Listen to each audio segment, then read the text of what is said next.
Today, I will be reacting to some recent events that seen Finland as the protagonist. This is Finland's special operations raid that shocked the Baltic Sea and changed NATO policy. I have no idea. I'm reading right here, it's from the channel of Military Rated. You can see right here, it says in today's video we explore the escalating challenge of undersea cable sabotage in the Baltic and Nordic regions. A troubling trend has seen vital communications and power infrastructure targeted, presumably by Russian operatives, of course. This year alone, wait, why am I too small like that? Oh,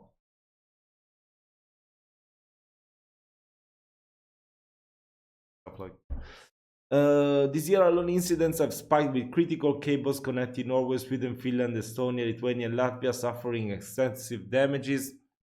The situation intensified on Christmas Day. Oh, on Christmas Day? What the fuck is wrong with Russians? Just because they don't celebrate Christmas the same day as we do because they are Orthodox, they have to do that. Come on. When Finland took decisive action against a Russian tanker suspected of damaging a significant power cable that supplied Finnish nuclear power to the Baltic countries. This detailed analysis. Okay, I don't want to know what we're gonna discuss. We just watch the video and learn something new together. I don't want spoilers. I have no idea. Haven't been following too much the news lately. Yeah, should follow more the news. If you have any more videos like this one to check out of recent events, let me know. Activities targeting both telecommunications. Over the past month, there has been a notable surge in Russian sabotage activities targeting both telecommunications and power cables connecting Finland and the Baltic states, as well as Sweden and the Baltics. The situation escalated dramatically on December 25th when a Russian operation severely damaged a power cable between Finland and Estonia. In response, Finland swiftly deployed one of their highly trained special operations squads to intercept and seize the responsible vessel, Eagle S. As with many facets of dealing with Russian aggression, Finland is showing the way. Today, we'll look at how NATO will likely respond to the now brazen acts of sabotage committed by Vladimir Putin's failing Russia. And as with all things Baltic Sea, Finland, Sweden, the Baltics, and Poland will be key.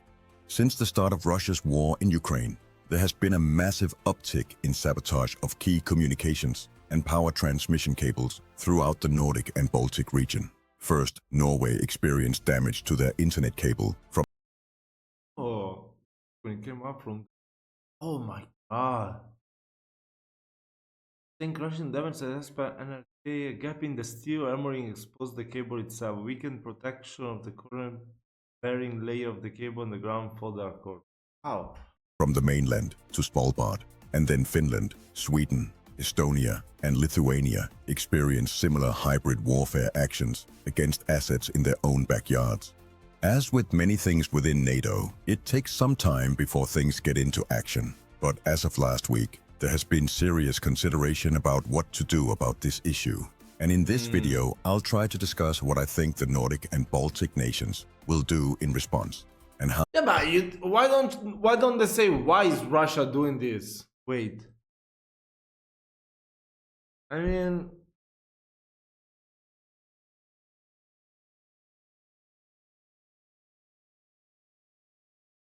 wait.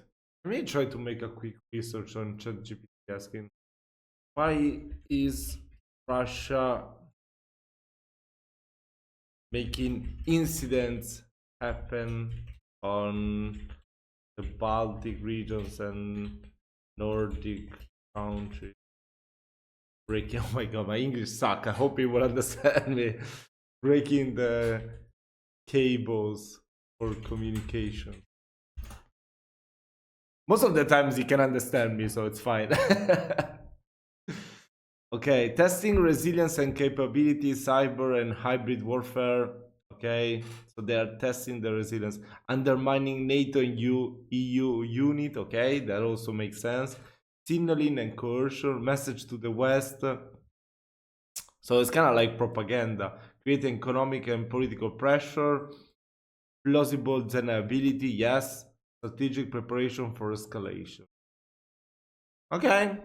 It all makes sense. It all makes sense. But I would appreciate even more if when they make this type of videos, they would say you the reason behind it, not just what the response will be about, because not everyone will understand why is someone doing it. I mean, I think it should be the first thing, at least for someone that is not so smart as I might be. I don't know. Now it'll likely make life even harder for Putin's Russia. First, let's look at the two nations who have been most affected by this issue, Finland and Estonia. The cable that was breached on Christmas Day was an important power cable which supplied Estonia, Lithuania and Latvia with important stable Finnish nuclear power. This was the drop for the Finnish authorities, who deployed one of their marine special ops teams to the Russian tanker who quite clearly sabotaged both this cable and other cables before. Finland has set the bar for what Russia can expect the next time they try to sabotage Finnish infrastructure, and the tanker, along with its spying equipment and crew, is currently being held in Finland, awaiting trial. As can be expected from a nation of only a little over 1 million inhabitants, Estonia doesn't have the same military and naval capabilities as their neighbor across the Gulf of Finland, but the few naval vessels they currently have could serve the same purpose as the patrol ship that intercepted the Russian tanker on Christmas Day. The Estonian Navy consists of 1 mine layer and 3 mine hunters of Danish and British origin respectively, as well as several smaller patrol boats. Sweden, having experienced similar sabotage to one of its fiber optic cables earlier in 2024, and still angered by the infamous Nord Stream pipeline sabotage, is now a more than likely member of a new task force. This task force will likely be designated to patrol the maritime areas between the Baltic states and the Nordic countries. At the forefront of Sweden's contributions are the Gotland-class submarines, Visby-class corvettes, and swift patrol craft. Sweden's highly capable and virtually silent submarines will likely play a crucial role in monitoring maritime activities close to critical infrastructure, enabling them to detect anomalies while remaining largely undetected themselves. Following detection, Sweden can deploy its naval special forces, launched from CB-90 fast assault craft and supported by helicopters, to address and neutralize threats, much like Finland's decisive action on December 25th.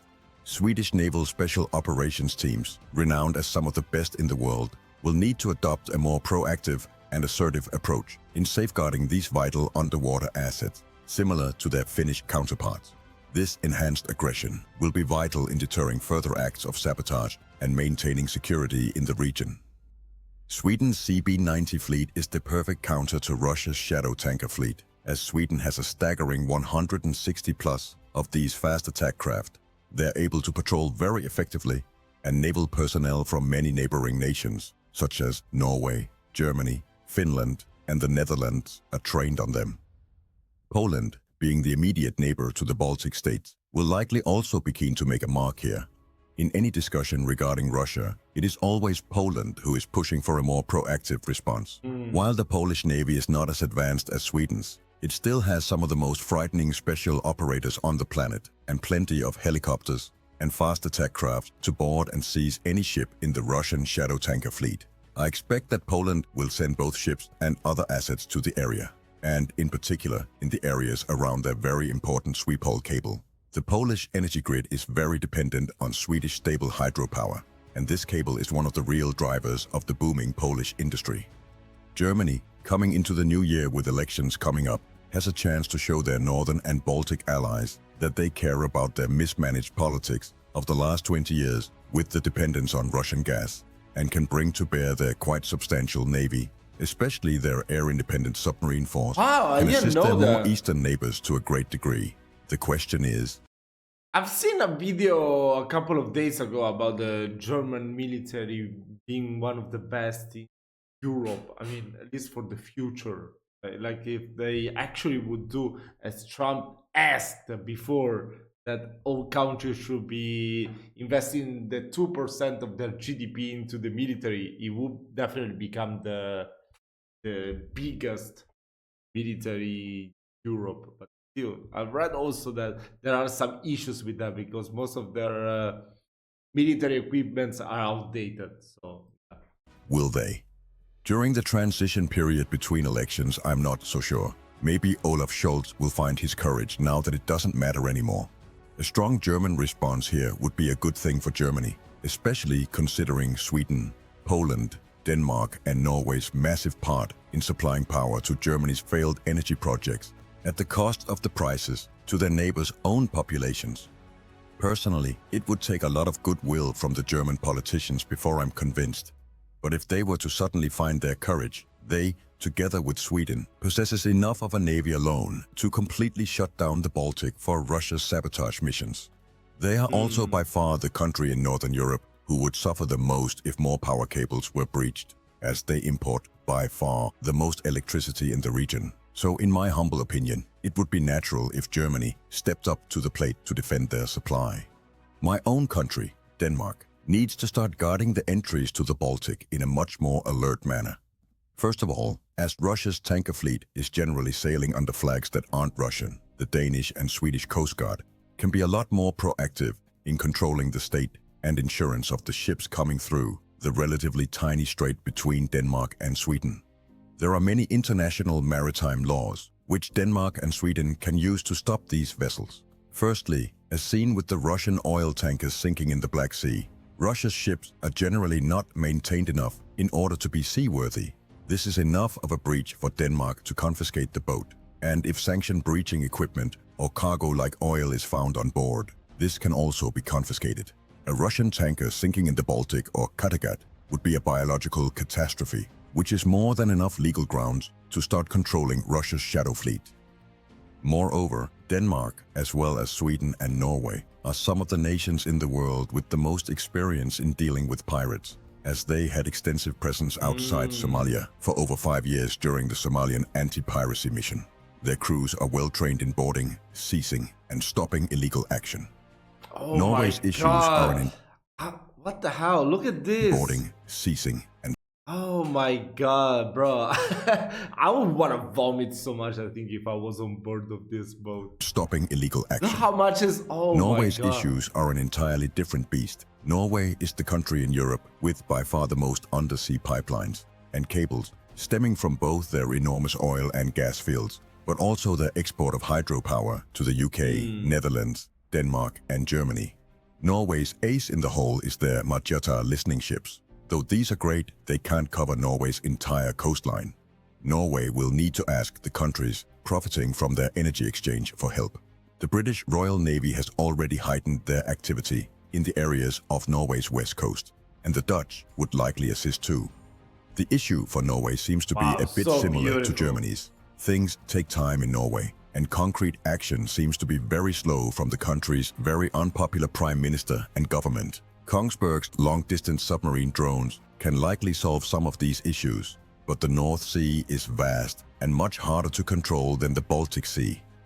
In response to the sabotage of its critical undersea cables, NATO as a unit is poised to adopt a robust and forceful stance, likely mirroring the operational dynamics seen in exercises like Baltops.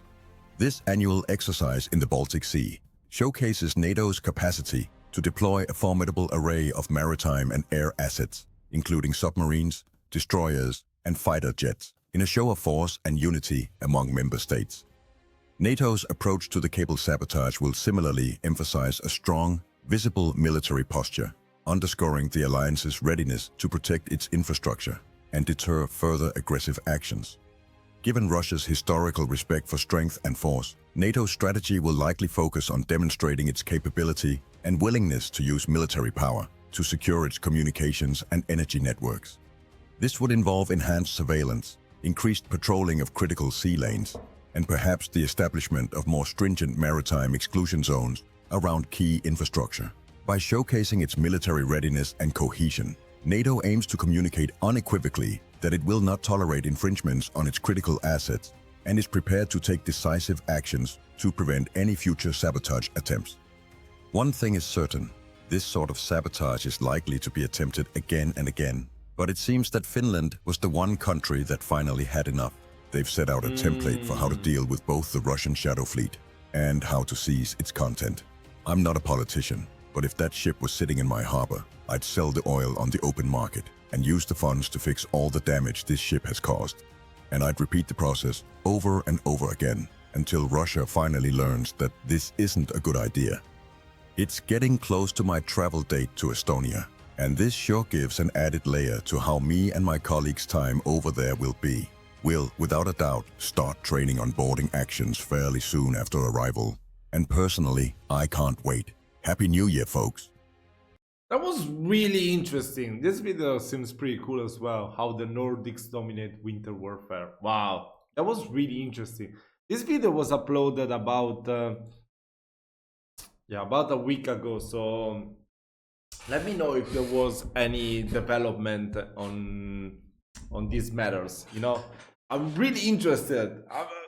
I don't know. I want to follow more closely recent events, but I don't know. I don't know. Whatever. At least I have this form of education that is YouTube. I can check out these videos that you recommend me, and they're very cool. I will try to follow the news even more closely and try to make more videos like this to keep up with recent events even more. So thank you so much for watching. Let me know your opinions on this matter in the comment section. Of course, if there are any developments, I will really want you to tell me about it so I can keep up with all of this. Thank you so much for watching. Wish you all a good night.